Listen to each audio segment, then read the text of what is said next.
actually was able to get my camera set up in my craft studio. So I'm going to be doing a tutorial on this card right here.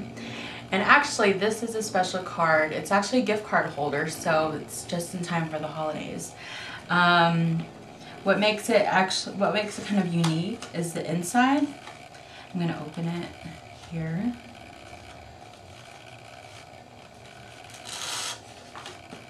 When you open it, the card is actually in this little slot right here in the middle. So I'll kind of show you how to do that fold. All right, so first you're going to need one sheet of 8.5 by 11 paper, and you'll need to be able to print this template on it. And I'll provide the link to this template on my blog. And actually, one word of warning, not every printer can print on cardstock, so you may have to just familiarize yourself with your own printer. Mine is an Epson, and for some reason it just has trouble with Stampin' Up! Cardstock, which tends to be a little bit thicker than most cardstocks. However, it doesn't have a problem with American Crafts, which is what this cardstock is. This is from their Earth Tones pack of colors.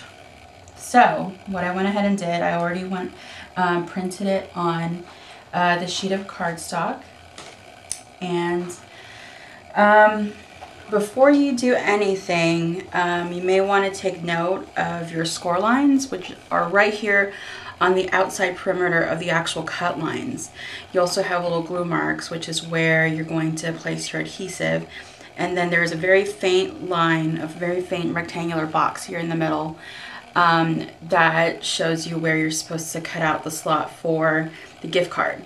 And actually this slot, in my experience, is a little bit narrower than an actual gift card, or at least the gift card that I had. So I had to trim it just a little bit on the outside to accommodate for the larger gift card size. So first, what you want to do is trim as much of the excess paper around the outside without getting to the cut line, because you still want to keep the score lines. You'll be needing those. So I'm going to go ahead and trim this down. So as you can see, I didn't trim it all the way down to the cut line. I just left about 1/2 inch, 1/4 inch space, so that I can still see the score lines. So next, before you do any sort of cutting, you're going to want to do your scoring. So here I'm actually going to be using my score palette, and what you want to do is place your scoring tool where the groove is, and then just create your line. And what you can do, you can kind of estimate where the groove is by placing your knife down, your scoring tool down, and then sort of wiggling it until you find the scoring groove.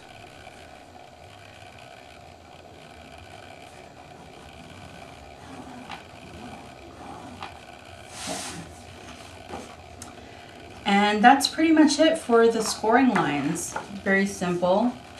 Now what you can do is start trimming all the way around the cut line. Okay, so I've trimmed it all the way down to the cut lines. Now what you'll want to do is cut out the gift card slot. So an easy way to do this is just fold your card in half and take your scissors and just make little nicks.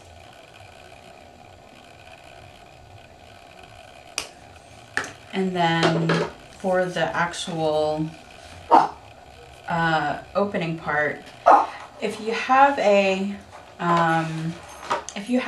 micro tip scissors, that would be ideal. Can't seem to find mine, so I'm gonna just have to use an X-Acto knife.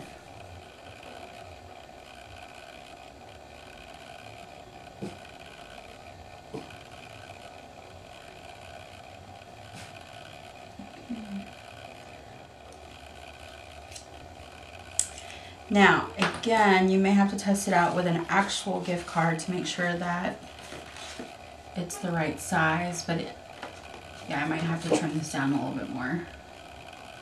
It's just shy of allowing it to fit. Okay, so let's try that. Perfect.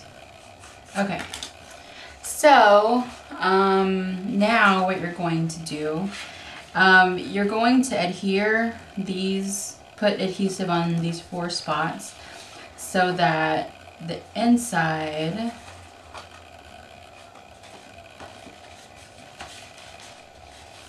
will actually go like this.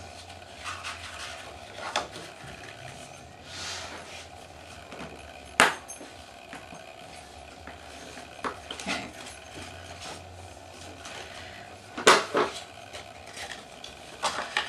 Using some Tombow mono adhesive, and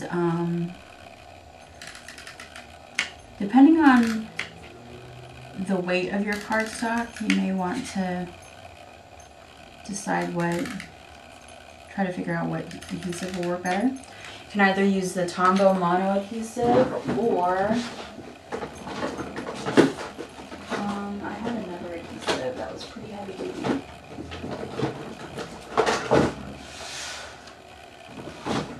Or this terrifically tacky tape seems to work really well. I use this primarily for boxes and cards and stuff that need the extra tackiness. So, but I think for this one, I'm just going to use the mono adhesive, and then I'll show you how I use a stapler to secure it even more. All right, so you'll basically press those 2 together.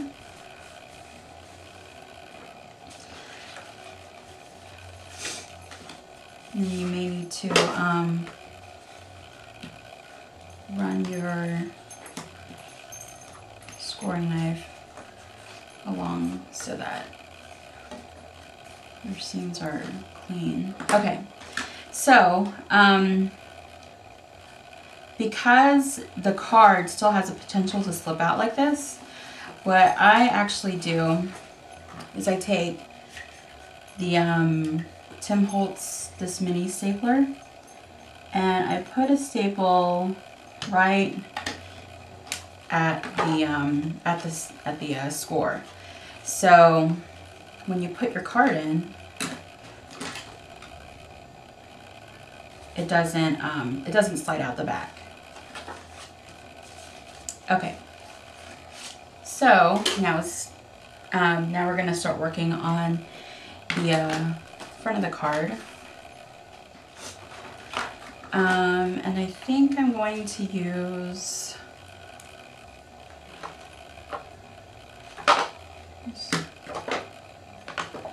I'll use forest moss on this one. Switch out the blending pad. Okay.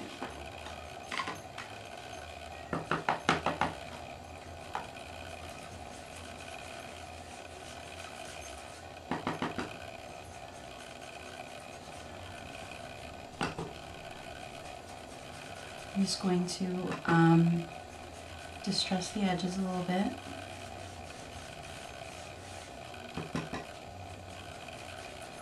And I'm just using a light pressure. Okay. Okay.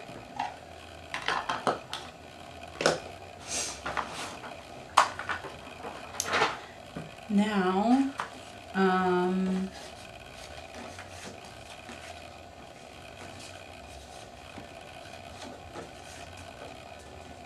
okay, now I'm going to cut the little slots for ribbon, which, let me make sure.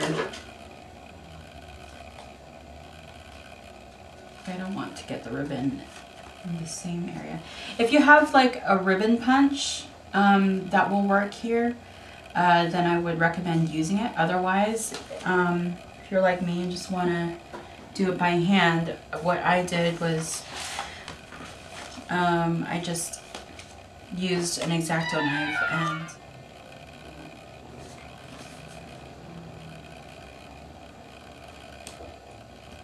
Now, depending on the width of your ribbon, it's going to determine how wide the ribbon, how wide the slit is going to be. There we go. Perfect. And that little piece of paper should be good. Okay.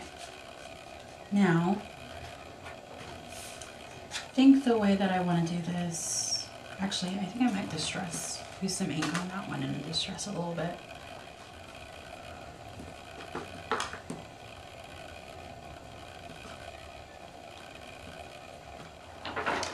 Now for this is actually the end of an adhesive border. Let's see. Using this Tim Holtz stapler, I'm just going to adhere it, or not try to hide this one. Okay, perfect.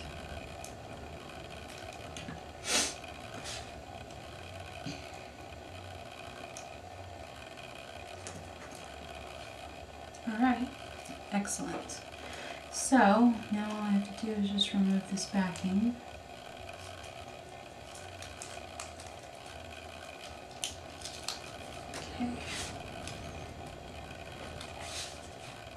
And attach it. Make sure that this is centered. Okay, now for the ribbon, which I hope I cut the ribbon slot wide enough. I guess that'll work.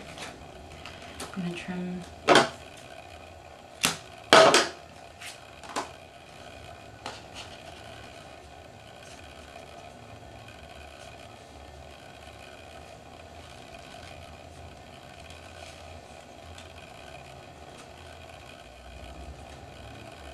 All right, there we go.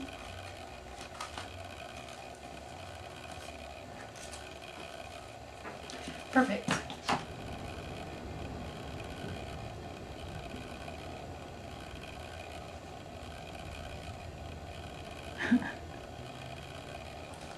Ooh, messed up. All right.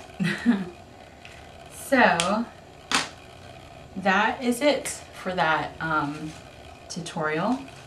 I hope you enjoyed it. And again, I'm going to provide a link to my blog where I'll have the template where you can download. And if you have any comments or questions, feel free to post them here or on my blog.